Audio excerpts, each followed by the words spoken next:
Compass ধারাবাহিকে দেখা যায় ডিকের অ্যাসিস্ট্যান্ট ডিকে বলে, আপনি চিন্তা করবেন না স্যার, আমি কিছু সময়ের মধ্যেই কম্পাসের ডিটেলস আপনাকে দেব। তবে কম্পাস তো আপনার হাতের মুঠোই ছিল, আপনি এভাবে ছেড়ে দিলেন কেন মেয়েটিকে? তো আমরা এখান থেকেই কিডন্যাপ করে নিতে পারতাম, আর তারপর ওই ফর্মুলা ওটা তো আপনার হাতের মুঠোই চলে যেত। কিন্তু ডিকে তার অ্যাসিস্ট্যান্টকে বলে, না, এভাবে খেললে হবে না, খেলতে হবে অন্যভাবে, কম্পাস ভৌমিককে কিডন্যাপ করে নয়। এবার এমন ভাবে কম্পাস ভৌমিককে ফাঁদে ফেলবো যে নিজে ইচ্ছা করেই ওই ফর্মুলাটা আমাকে দিয়ে দিবে। আর তার জন্যই তো আমি আজ নোবেল ফিউচার কলেজে যাচ্ছি। ওই সায়েন্স কনভোকেশনে যাওয়ার উদ্দেশ্য আমার একটাই।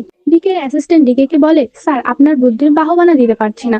নোবেল ফিউচার কলেজ থেকে আমাকে একটু আগেও ফোন করেছিল, আমাদের ওখানে তাড়াতাড়ি যেতে হবে, অনেক সময় লেট হয়ে গিয়েছে। ডিকে তার অ্যাসিস্ট্যান্টকে নিয়ে বেরিয়ে পড়ে। অন্যদিকে দেখা যায় কম্পাস খুব উদগ্রীব হয়ে ভাবতে থাকে যে কি হচ্ছে কলেজে, কিছুই তো বুঝতে পারছি না, আমাকে তো যেতেই হবে, যে করেই হোক না কেন। ওই ডিকে সম্পর্কে আমাকে খবরাখবর নিতে হবে, কিন্তু আমি নিজে না গিয়ে কি করেই বা সবকিছু ঠিক করব। তখনই সেখানে মেঘমালা আসে এবং মেঘমালা কম্পাসকে বলে, কম্পাস তুই যা, তুই সায়েন্স কনভোকেশনে যা, আমি কাকিমার কাছে থাকি, তুই চিন্তা করিস না, আমি কাকু সবাই আছি তো, তুই কোনো কিছু ভাবিস না, তুই যা। কম্পাস মেঘমালাকে বলে, দিদি ভাই তুমি পারবে তো? মেঘমালা কম্পাসকে বলে, হ্যাঁ পারবো, তুই যা। কম্পাস স্বস্তি অনুভব করে আর এরপরে কম্পাসও বেরিয়ে পড়ে কলেজে যাওয়ার উদ্দেশ্যে। অন্যদিকে দেখা যায় যে কলেজে পৌঁছে যায় ডিকের সামনাসামনি দেখার পর ঋতুজা অবাক হয়ে ভাবতে থাকে, এই লোকটির ভেতরে এত রহস্য, এত ষড়যন্ত্র, লোকটিকে দেখলে তো বোঝাই যায় না, লোকটিকে দেখেই কেমন ভদ্রসভ্য মনে হচ্ছে। ওনার মতো একজন বিখ্যাত সায়েন্টিস্ট, উনি কি এইসব কিছু করতে যাবে?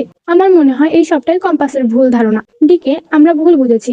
ঋতুজা বিহানকে বলে, ডিকে আমরা ঠিক বুঝেছি, কি ভুল বুঝেছি সেটা তো সময় প্রমাণ করে দেবে, তাই না? বিহান ঋতুজাকে বলে, কিন্তু তোমার কম্পাস কোথায় মা?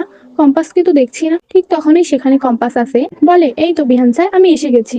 আপনি আপনি মনে হয় আমাকে চোখে হারা দিচ্ছিলেন, আমাকে না দেখতে পেয়ে এভাবে খোঁজ খবর করছিলেন। বিহান কম্পাসকে বলে, একদমই, আর কি করবে না, এটা আমাদের কলেজের সুনামের ব্যাপার, আর তোমার এখানে থাকাটা জরুরি। আমি যতটুকু শুনেছি আজ দিকে এখানে এসেছে নতুন একটা প্রজেক্ট লঞ্চ করবে বলে, উনি একটা বড় রিসার্চ করতে চাচ্ছেন, আর সেটা রিসার্চে সব বড় বড় কলেজের স্টুডেন্টরা অংশগ্রহণ করবে, যে যার মতো করে পার্টিসিপেট করবে, আর তারপর সেই রেজাল্টটা প্রত্যেককে কলেজের। তো বন্ধুরা, তোমরা এটাই চাও তো?